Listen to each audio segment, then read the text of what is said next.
Hello students!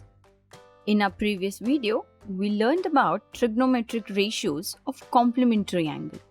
Today, let us learn about some identity. You know what is the meaning of identity in maths, right? You may recall that an equation is called an identity when it is true for all the values of the variables involved in that equation. Similarly, an equation involving trigonometric ratios of an angle is called trigonometric identity if it is true for all the values of angles involved. Well, there are many identities in trigonometry that you can study about. We can make n number of combinations of the trigonometric ratios and study their relationships with each other, and thus can have many identities. But here, we will restrict ourselves to these three identities. One is cos square theta plus sin square theta is equal to 1.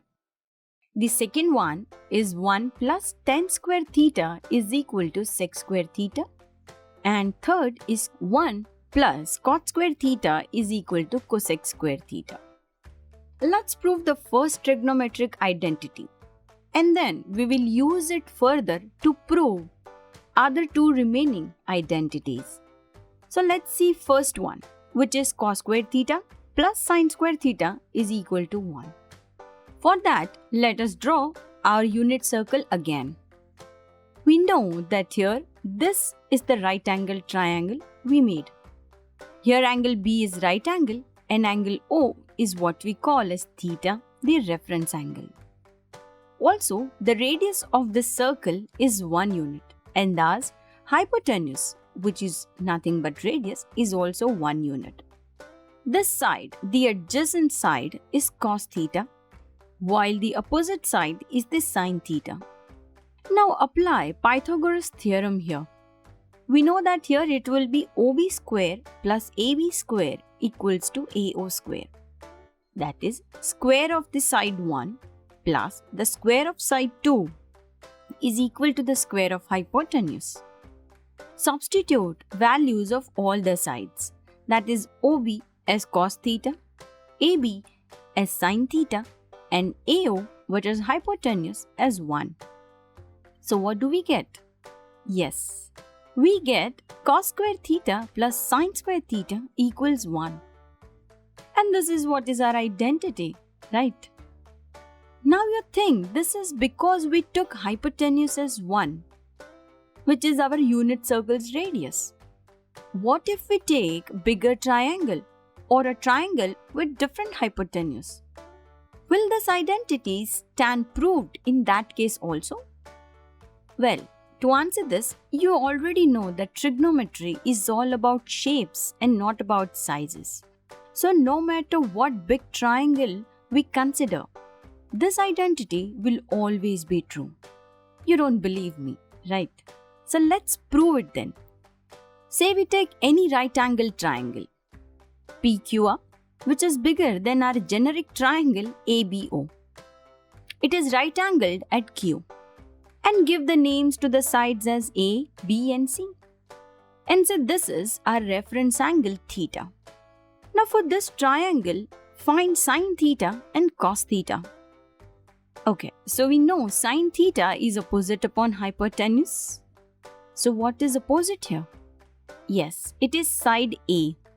So sin theta is A upon C. Similarly, side B is the adjacent side to this theta. And thus, cos theta will be B upon C, that is adjacent upon hypotenuse. Now since we want to prove this identity, cos square theta plus sin square theta is 1, what we really do is prove RHS equal to LHS. So let's write RHS, which is given to us as cos square theta plus sin square theta. So substituting the values of sides, we get B upon C whole square plus A upon C whole square. Opening brackets, what we get is A square upon C square plus B square upon C square.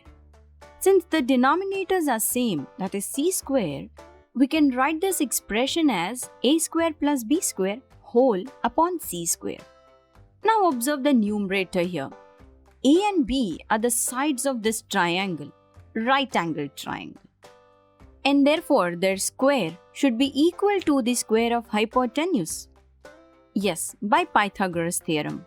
So what we can say is that a square plus b square is equal to c square. So replace here a square and b square. What we get is c square upon c square, which is nothing but 1, which is again equal to RHS. So what we have proved is LHS, which is cos square theta plus sin square theta, is equal to RHS, which is 1. Therefore, this identity holds true for any right-angled triangle, maybe of any size. So we have proved this first identity, which is cos square theta plus sin square theta equal to 1. And using this, we can prove or derive other two identities. And how do we do that? Well, we will see this in our next video.